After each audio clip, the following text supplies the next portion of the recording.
और सीधा आपको तस्वीर दिखाते हैं। बीएसपी अध्यक्ष मायावती लाइव हैं इस वक्त। आज उनका 70वां जन्मदिन है। क्या कुछ कह रही हैं, सुनवाएंगे आपको मायावती। मीडिया बंधुओं, जैसा कि आप लोगों को ये है,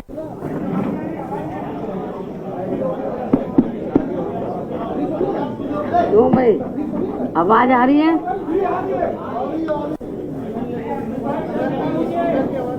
क्यों भाई उधर पीछे बोलो, आवाज कम आ रही है।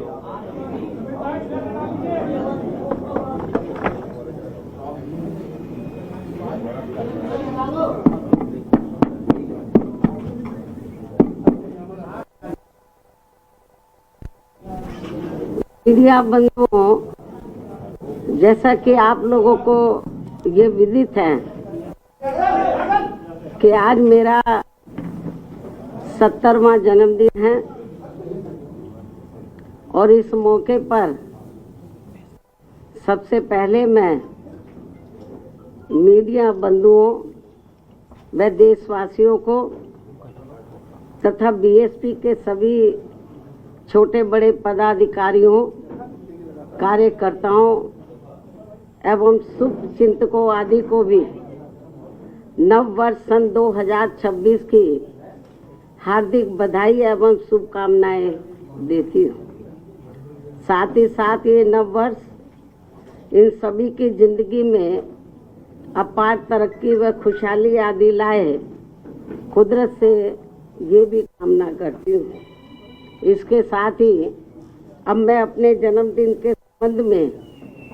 कहना चाहूंगी कि नव वर्ष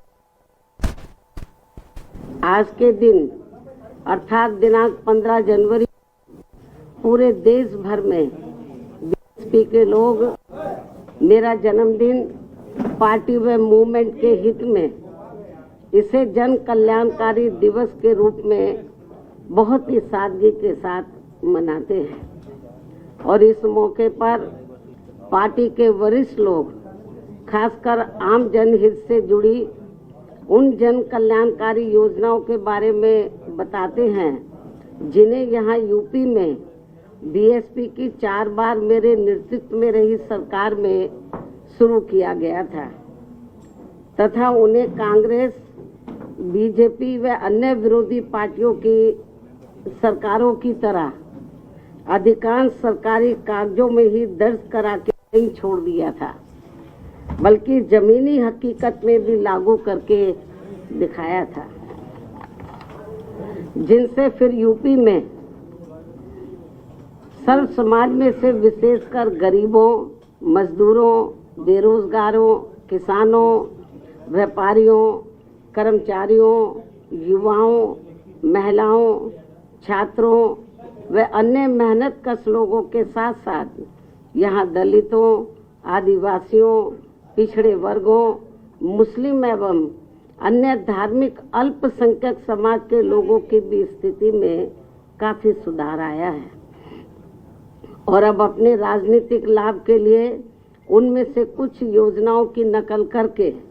केंद्र व राज्यों की भी सरकारें इनका नाम व थोड़ा स्वरूप आदि बदलकर इन्हें चला भी रही है। लेकिन ये भी सच है कि उनके प्रति इनकी नीयत व सोच सही नहीं होने की वजह से इन पार्टियों की सरकारें इन्हें कोई खास लाभ नहीं दे पा रही है। इसके साथ साथ यहाँ मैं ये भी बताना चाहती हूँ कि हमारी पार्टी की रही सरकार द्वारा जिन लोगों के हित व कल्याण के लिए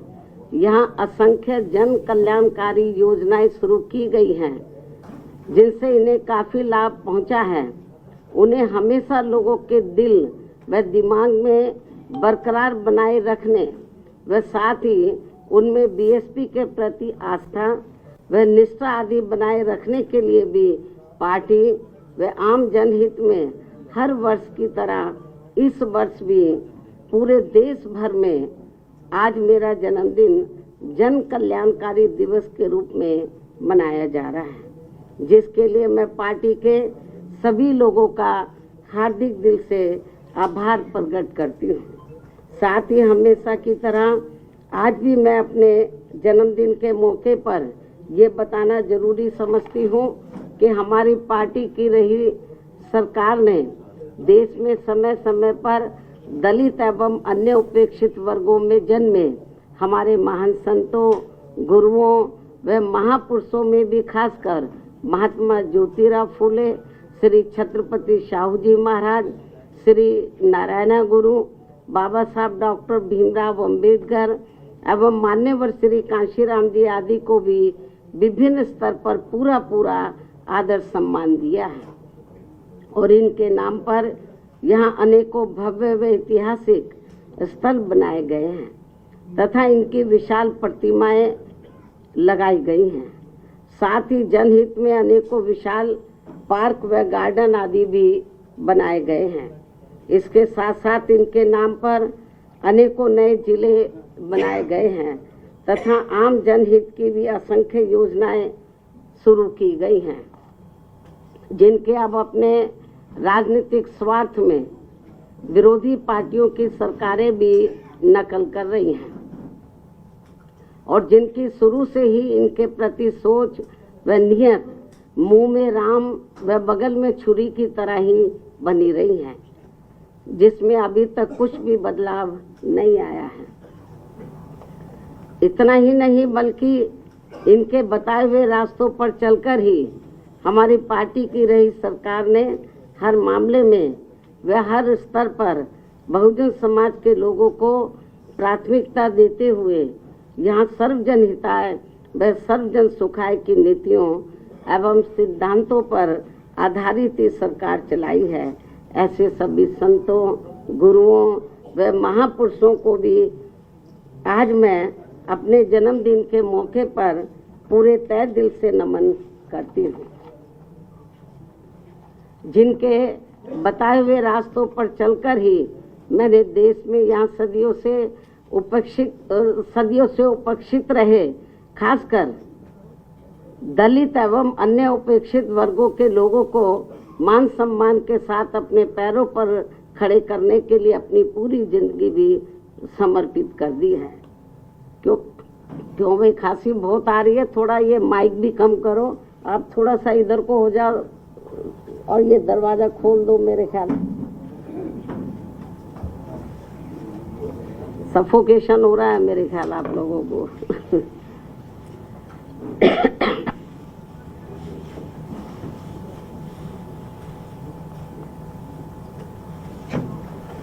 मैं आपको बता रही थी अभी जो हमारे संत गुरु और महापुरुष हुए हैं, जिन्होंने इस देश के खास तौर से दलित एवं जो अन्य वीकर सेक्शन के लोग हैं उनको पैरों पर खड़ा करने के लिए अपनी जिंदगी पूरी समर्पित कर दी है, तो उनको मैं नतमस्तक करती हूँ, नमन करती हूँ। जिनके बताए हुए रास्तों पर चलकर ही मैंने देश में यहाँ सदियों से उपेक्षित रहे खासकर दलित एवं अन्य उपेक्षित वर्गों के लोगों को मान सम्मान के साथ अपने पैरों पर खड़े करने के लिए अपनी पूरी जिंदगी भी समर्पित कर दी है। और जब तक मैं जिंदा रहूंगी और यदि अभी तक की तरह मेरा स्वास्थ्य भी बराबर ठीक बना रहता है, तो तब तक मेरा इन वर्गों के हित व कल्याण के लिए निरंतर प्रयास व संघर्ष आदि जारी रहेगा। और इस मामले में ना तो मैं कभी झुकने वाली हूँ तथा ना ही कभी किसी के दबाव व लालच आदि में आकर अपनी पार्टी की मूवमेंट से पीछे हटने वाली हूँ, जिसके लिए बीएसपी के जन्मदाता एवं संस्थापक मान्यवर श्री कांशीराम जी ने अपनी पूरी जिंदगी समर्पित कर दी है। इतना ही नहीं बल्कि इन्होंने अपने जीते जी हर मामले में मुझ पर पूरा भरोसा करके व मुझे अपना एकमात्र उत्तराधिकारी बनाकर इस पार्टी की संपूर्ण जिम्मेवारी भी मेरे कंधों पर सौंप दी है, जिसे मैं अपने जीते जी किसी भी कीमत पर पीछे नहीं जाने दूंगी, बशर्ते ईवीएम हमारी मुश्किलें और ज़्यादा ना बढ़ाता रहे। ये मैं अपनी पार्टी के लोगों को विश्वास दिलाना चाहती हूँ, लेकिन इसके लिए मैं उनसे पार्टी को हर स्तर पर पूरा सहयोग करने की भी पुरजोर अपील करती हूँ। वैसे मुझे पूरा भरोसा है कि इस मामले में पार्टी के लोग मुझे कतई भी निराश नहीं करेंगे। इसके साथ साथ यहाँ मैं ये भी कहना चाहूँगी कि पार्टी द्वारा हर वर्ष इनके मूवमेंट को आगे बढ़ाने के लिए विभिन्न स्तर पर जो भी प्रयास किए गए हैं और इस दौरान जो भी उतार चढ़ाव आए हैं तथा विरोधियों द्वारा बीएसपी को कमजोर करने के लिए जो भी षड्यंत्र रचे गए हैं, तो इन सब का पिछले एक वर्ष का पूरा लेखा जोखा मेरी हर वर्ष आज के ही दिन अर्थात मेरे जन्मदिन के मौके पर जारी होने वाली पुस्तक मेरे संघर्षमय जीवन एवं बीएसपी मूवमेंट का सफरनामा में हिंदी व अंग्रेजी में वर्णित कर दिया जाता है, जो फिर ये पुस्तक पार्टी में विशेषकर नए जुड़े लोगों के साथ साथ वर्तमान युवा पीढ़ी व आगे आने वाली पीढ़ी के लिए भी पार्टी व मूवमेंट के हित में उन्हें सही मार्गदर्शन व प्रेरणा आदि देने का ये अति महत्वपूर्ण कार्य करेगी, जिसका 21वें हिंदी व अंग्रेजी संस्करण का मैं विमोचन करूं। लेकिन उससे पहले मैं मीडिया के माध्यम से पार्टी के लोगों को सावधानी के तौर पर यह बताना जरूरी समझती हूं कि देश में पार्टी की मूवमेंट को आगे बढ़ने से रोकने व कमजोर करने के लिए पिछले कुछ वर्षों से यहाँ कांग्रेस, बीजेपी व अन्य जातिवादी पार्टियां आए दिन किस्म किस्म के साम दाम दंड भेद आदि अनेकों हथकंडे इस्तेमाल करती रहती हैं, जिनका सही व समय से मुंह तोड़ जवाब देकर वे हर प्रकार की सावधानी बरतते हुए ही अपनी पार्टी के लोगों को पूरे देश में बीएसपी को हर स्तर पर मजबूत बनाना है और खासकर आबादी के हिसाब से देश के सबसे बड़े प्रदेश यूपी में फिर से यहाँ अपनी पार्टी बीएसपी को सत्ता में लाना भी बहुत जरूरी है। हालांकि इस संदर्भ में काफ़ी कुछ विस्तार से जानकारी मैंने दिनांक 9 अक्टूबर सन 2025 को बीएसपी के जन्मदाता एवं संस्थापक मान्यवर श्री कांशीराम जी की पुण्यतिथि के मौके पर यहाँ लखनऊ में इनके सम्मान में किए गए यूपी प्रदेश स्तरीय अति विशाल महाआयोजन में दे दी गई है। उन्हें मैं पुनः दोहराना नहीं चाहती हूँ, लेकिन यहाँ यूपी की आम जनता को सजग व सचेत करने के उद्देश्य से ये कहना जरूरी समझती हूँ कि पिछले महीने सन 2025 में उत्तर प्रदेश विधानसभा के हुए शीतकालीन सत्र के दौरान राजधानी लखनऊ में अकेले बीजेपी के ही नहीं बल्कि सपा व कांग्रेस के भी ब्राह्मण समाज के सभी विधायकों तथा सरकार के मंत्री आदि ने भी एक जगह इकट्ठा होकर अपने ब्राह्मण समाज की वर्तमान बीजेपी की सरकार में भी हर स्तर पर हो रही उपेक्षा तथा इन पर आए दिन हो रही जुर्म जाति आदि को भी लेकर काफी चिंता व्यक्त की गई है और ये स्वाभाविक भी है। जबकि यूपी में हमारी पार्टी ने पिछले कई हुए विधानसभा आम चुनाव में टिकट देने व सरकार बनने पर अन्य वर्गों की तरह ब्राह्मण समाज को भी हर स्तर पर उचित भागीदारी दी है। साथ ही इनके ऊपर किसी भी प्रकार से कोई भी अन्याय अत्याचार आदि नहीं होने दिया है, जिसे ध्यान में रखकर अब यहाँ ब्राह्मण समाज को भी कांग्रेस, बीजेपी व सपा आदि इन पार्टियों के किसी भी बहकावे में नहीं आना चाहिए। वैसे भी अब ब्राह्मण समाज को किसी का भी चोखा बाटी आदि नहीं चाहिए और न ही वे किसी की धमकी से भी डरने वाले हैं, बल्कि उन्हें हर स्तर पर पूरा मान सम्मान व उचित प्रतिनिधित्व तथा रोटी रोजी के भी साधन चाहिए। साथ ही इनके ऊपर कोई भी जुर्म जाति आदि नहीं होनी चाहिए, जो ये सब इनकी चाहत अभी तक बीएसपी की सरकार में ही पूरी हुई है। और इस बार बीएसपी की सरकार बनने पर फिर से इनकी ये सब चाहत जरूर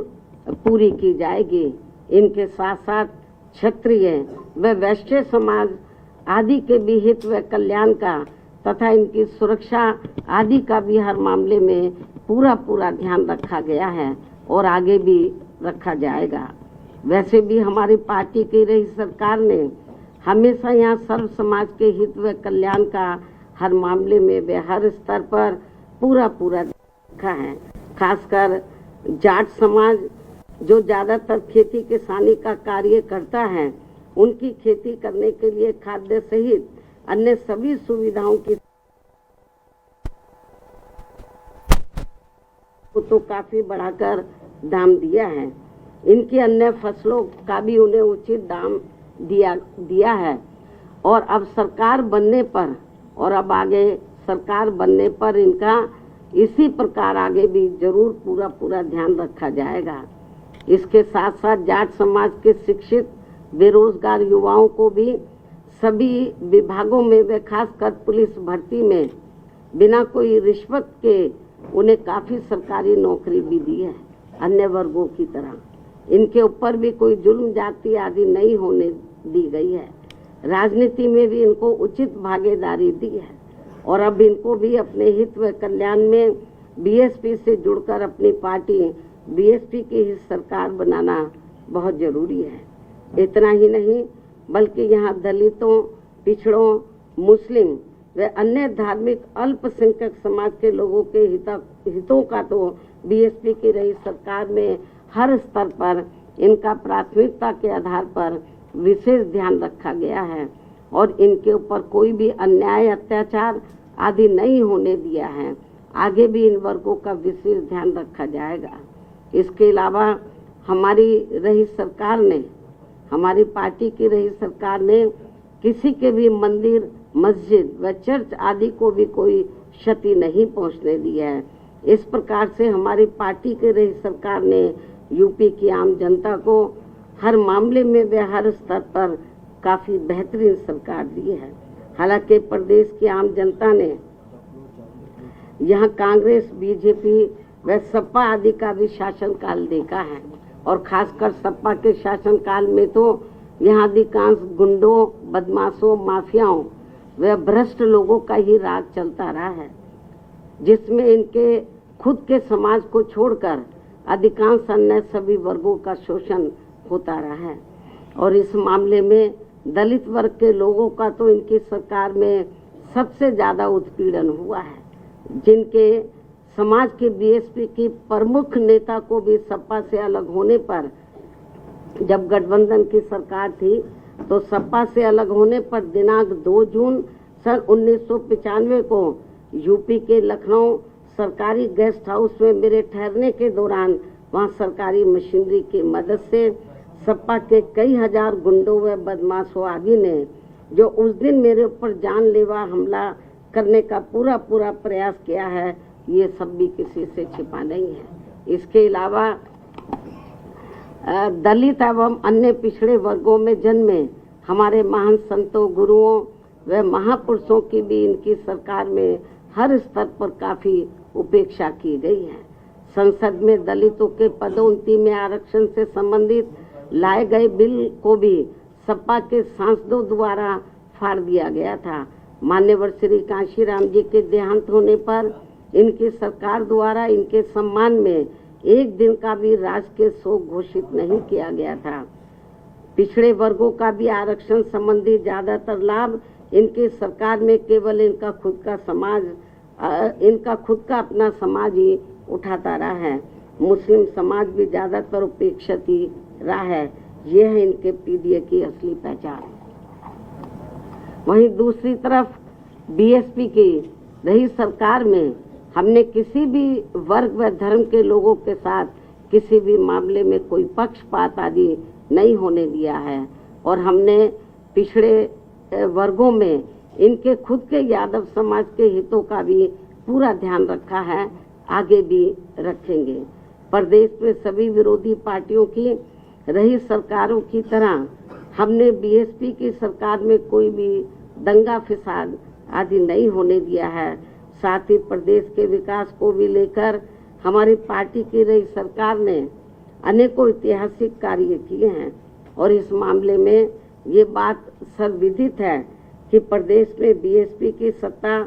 नहीं रहने के बाद यहाँ विरोधी पार्टियों की रही सरकारों में जितने भी एक्सप्रेस वे बने हैं और अब दिल्ली के नज़दीक जिला गौतम बुद्ध नगर में नोएडा अंतर्राष्ट्रीय हवाई अड्डा भी शुरू होने के लिए जा रहा है, तो इन सभी की वास्तव में पूरी रूपरेखा बीएसपी की रही सरकार में ही तैयार हो गई थी। एक आदि बड़े एक्सप्रेस वे तो मेरी सरकार में ही बन गए थे। हालांकि ये सभी कार्य मेरी सरकार के रहते ही पूरे हो जाते यदि उस समय केंद्र की रही कांग्रेस पार्टी की सरकार अपनी जातिवादी मानसिकता के चलते इन कार्यों में रुकावटें नहीं डालती। इस प्रकार से यहाँ बीएसपी का चारों बार का रहा शासनकाल हर मामले में काफी बेहतरीन शासनकाल रहा है, जिसे प्रदेश व आम जनहित में फिर से सत्ता में लाना बहुत जरूरी है, क्योंकि अब यूपी में कांग्रेस व सपा की रही सरकार की तरह वर्तमान में बीजेपी की चल रही सरकार में भी यहाँ की आम जनता व विशेषकर दलित एवं अन्य उपेक्षित वर्गों के लोग हर स्तर पर काफी ज्यादा दुखी व परेशान हैं। इनके नेता लोग मौजूदा सरकार में अधिकांश अपने खुद के नफे नुकसान में ही लगे रहते हैं। इनका अपने समाज के नफे नुकसान से कोई लेना देना नहीं है, ऐसा इन वर्गों के लोगों का मानना है। अभी भी प्रदेश में कानून व्यवस्था सपा की रही सरकार की तरह काफी बिगड़ी हुई है। सरकार को बिना पक्षपात के काफी सख्ती करने की जरूरत है। ऐसी स्थिति में यूपी की आम जनता बीएसपी के 4 बार के रहे शासनकाल को याद करके अब यहाँ बीएसपी को सत्ता में लाने का काफी हद तक अपना मन बना चुकी है, जिसे पूरा करने के लिए इस बार होने वाले विधानसभा आम चुनाव में मैं खुद भी कोई कसर छोड़ने वाली नहीं हूँ। ये मेरा पुनः वायदा है। और जब यूपी में इस बार होने वाले विधानसभा आम चुनाव में हमारी पार्टी की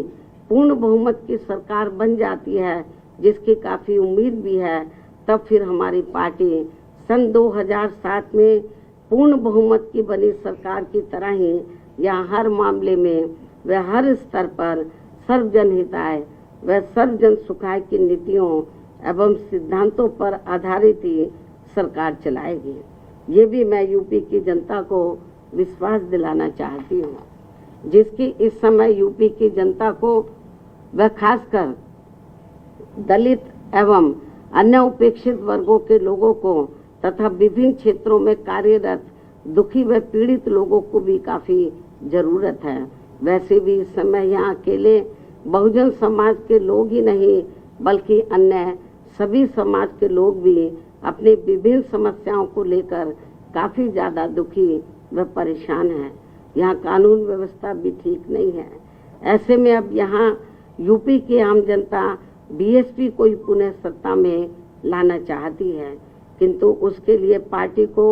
हर स्तर पर मजबूत बनाना बहुत जरूरी है। और यदि इस बार यह विधानसभा के आम चुनाव होने से पहले हमारी पार्टी हर स्तर पर मजबूत हो जाती है और जिसके लिए अभी से ही पार्टी के लोग पूरे जी जान से जुटे भी हैं, तो तब फिर अपनी पार्टी को इस बार यहाँ सत्ता में आने से कोई रोक नहीं सकता है, बशर्ते यहाँ प्रदेश की आम जनता चुनाव के दौरान कतई भी गुमराह नहीं होती है। इसके साथ साथ पिछले कई चुनावों की तरह इस बार भी होने वाले विधानसभा चुनाव में ईवीएम में धांधली व बेईमानी आदि नहीं की जाती है, जिसकी ये आम चर्चा है। लेकिन इसके बावजूद भी हमारी पार्टी ये सोचकर देश में सभी चुनाव पूरी तैयारी व दमदारी के साथ लड़ती है, पता नहीं कब ईवीएम में धांधली व बेईमानी आदि कराने वालों का सिस्टम फेल हो जाए, तो तब फिर चुनाव में सही रिजल्ट आ सकता है। ऐसा भी लोगों का मानना है। वैसे अब पूरे देश में ईवीएम के विरोध में काफी आवाजें उठने लगी हैं। ऐसे में ये व्यवस्था कभी भी खत्म की जा सकती है और इसके स्थान पर फिर से यहाँ बैलेट पेपर के जरिए चुनाव कराए जा सकते हैं और ऐसा कई देशों में भी हो चुका है। यहाँ फिर मान्य कोर्ट द्वारा भी इसमें कुछ जरूरी परिवर्तन किए जा सकते हैं। इसलिए हमें उत्तर प्रदेश सहित पूरे देश में अपनी पार्टी को हर स्तर पर मजबूत बनाते रहना बहुत जरूरी है। इसके अलावा पिछले कुछ समय से देश में क्रमवार वोटों के रिवीजन यानी कि SIR करने का भी कार्य चल रहा है।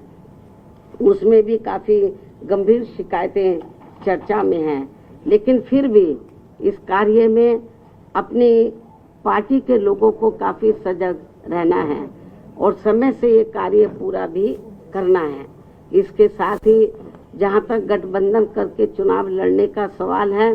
तो इस संबंध में फिर से यहाँ मैं अपनी पार्टी का स्टैंड स्पष्ट कर देना चाहती हूँ कि हमारी पार्टी का गठबंधन करके चुनाव लड़ने के मामले में अभी तक का अधिकांश अनुभव यही रहा है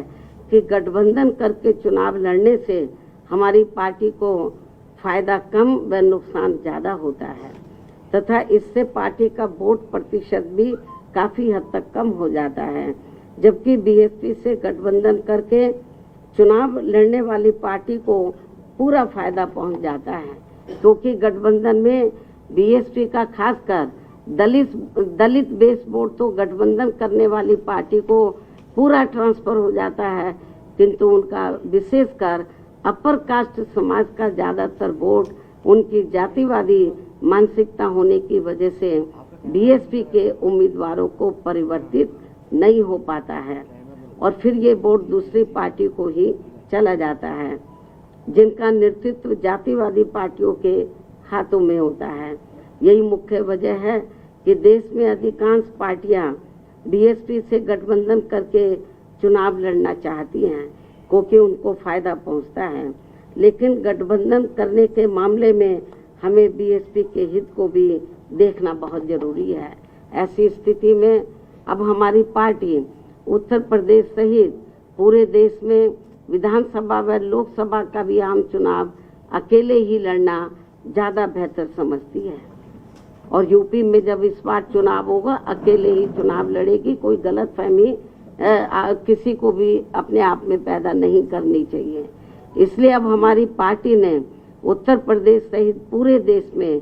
सभी छोटे बड़े चुनाव अकेले ही लड़ना ज़्यादा उचित समझा है और अब हमारी पार्टी किसी भी चुनाव में किसी भी पार्टी के साथ किसी भी प्रकार का कोई भी गठबंधन करके चुनाव नहीं लड़ेगी। लेकिन इस संबंध में यहाँ मैं ये भी कहना चाहूँगी, जब आगे चलकर हमारी पार्टी को ये पूरा भरोसा हो जाएगा, आपकी नई बात कर रही हूँ, बरसों लगेंगे अभी, जब आगे चलकर हमारी पार्टी को ये पूरा भरोसा हो जाएगा कि BSP से गठबंधन करके चुनाव लड़ने वाली पार्टी अपनी पार्टी का खासकर अपर कास्ट समाज का वोट उनकी जातिवादी मानसिकता व सोच आदि को बदलकर हमारी पार्टी को ट्रांसफर करा सकती है, तब फिर उस समय गठबंधन करके चुनाव लड़ने को लेकर जरूर सकारात्मक निर्णय लिया जा सकता है। इसमें बरसों लगेंगे। जब तक ये जातिवादी व्यवस्था रहेगी, मानसिकता लोगों के नहीं बदलेगी, बहुत मुश्किल है। जो फिलहाल हमें यहाँ अभी तक किसी भी पार्टी में ऐसा होता हुआ नजर नहीं आ रहा है। लेकिन ये भी सच है कि हमारी पार्टी द्वारा अपर कास्ट समाज के जिन लोगों की जातिवादी मानसिकता व सोच आदि को बदल दिया गया है, लेकिन ये भी सच है कि हमारी पार्टी द्वारा अपर कास्ट समाज के जिन लोगों की जातिवादी मानसिकता व सोच आदि को बदल दिया गया है, उनका वोट तो बिना गठबंधन के ही सीधा BSP को मिल जाता है और इनका इस बार पहले से भी उम्मीद है कि इनका इस बार पहले से भी कहीं ज़्यादा ये वोट हमारी पार्टी को जरूर मिल जाएगा। अपर कास्ट समाज का ऐसा पार्टी का मानना है। इसके साथ साथ प्रदेश में दलित, पिछड़ा व मुस्लिम एवं अन्य धार्मिक अल्पसंख्यक समाज का भी वोट इस बार पहले से कई गुना ज़्यादा BSP को ही मिलने वाला है और फिर सपा का PDA भी देखता ही रह जाएगा। जिसकी पार्टी को पूरी उम्मीद भी है, क्योंकि अब यहाँ सर्व समाज के लोग कांग्रेस, बीजेपी व सपा आदि के शासनकाल को काफी आजमा चुके हैं, जबकि बीएसपी का 4 बार का रहा शासनकाल हर मामले में व हर स्तर पर काफी लोकप्रिय रहा है। और अब ये लोग इन पार्टियों के बहकावे में ना आकर अपनी एकमात्र हितैषी पार्टी बीएसपी को इस बार सत्ता में जरूर लाएंगे, जिसकी काफी संभावना भी है। और ये कुछ जरूरी बातें पार्टी व मूवमेंट के हित में आज मैंने अपने जन्मदिन के मौके पर मीडिया के जरिए पूरे देश में अपनी पार्टी के लोगों के सामने रखी है। हालांकि मुझे पूरा भरोसा है कि पूरे देश में पार्टी के लोग मेरी इन सब बातों को गंभीरता से लेते हुए अब अपनी पार्टी को जरूर मजबूत ऑफ कर दो इसको भाई, जरूर मजबूत बनाएंगे, जो यही इनका मेरे जन्मदिन पर खास तोहफा भी होगा। और अब मैं पार्टी व मूवमेंट के हित में अपनी लिखी गई पुस्तक का विमोचन करती हूँ।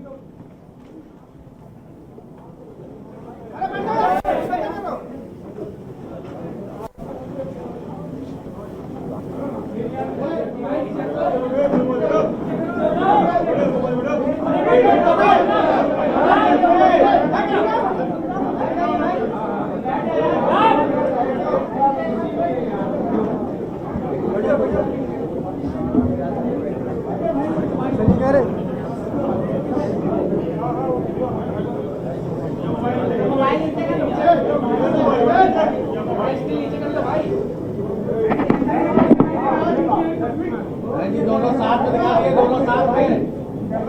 दोनों साथ में दिखा दीजिए, दोनों साथ में दिखा दीजिए, साथ में दोनों।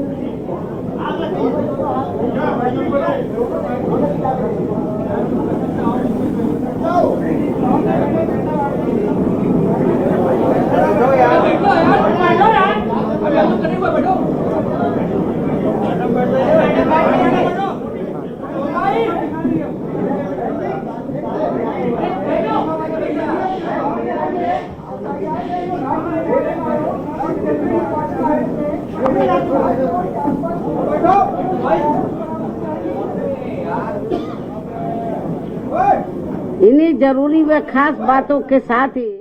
अब मैं मीडिया बंधुओं से मेरे जन्मदिन का केक व जलपान आदि लेने का भी आग्रह करते हुए अपनी बात यहीं समाप्त करती हूँ। धन्यवाद। जय भीम व जय भारत। यदि आप लोग कुछ पूछना चाहते तो पूछ सकते हैं, वरना मैं आपसे यही रजा लेती हूँ। इसके बारे में मैं ट्वीट के जरिए अपनी बात कह चुकी हूँ।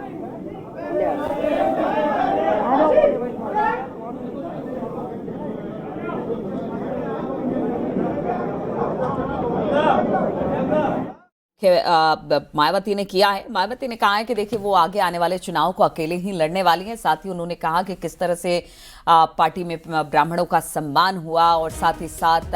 मायावती ने बहुत सारी बातें आज अपने जन्मदिन के मौके पर उन्होंने की है। लेकिन सबसे बड़ा ऐलान उन्होंने ये किया कि वो किसी गठबंधन के साथ चुनाव नहीं लड़ेंगी, यानी कि बीएसपी अकेले चुनाव में उतरेगी। मायावती का अकेले चुनाव लड़ने का ऐलान उनके 70वें जन्मदिन पर अब कर दिया गया है। मायावती की तरफ से गठबंधन में चुनाव लड़ने से जो पार्टी है उसको नुकसान हुआ है, इसलिए अब वो अकेले ही चुनाव लड़ेंगे। तो मायावती अकेले चुनाव लड़ने का ऐलान कर चुके हैं। गठबंधन में चुनाव लड़ने से बीएसपी को नुकसान हुआ है। पीछे का अनुभव तो यही बताता है। मायावती का कहना है कि अब वो दोबारा से ये गलती नहीं करेंगी और अब अकेले ही चुनाव लड़ने का ऐलान मायावती ने कर दिया है। तो इस वक्त की बड़ी खबर, अब देखिए ज्यादा दूर नहीं है उत्तर प्रदेश में विधानसभा चुनाव, ऐसे में मायावती का एक बड़ा ऐलान सामने आया है।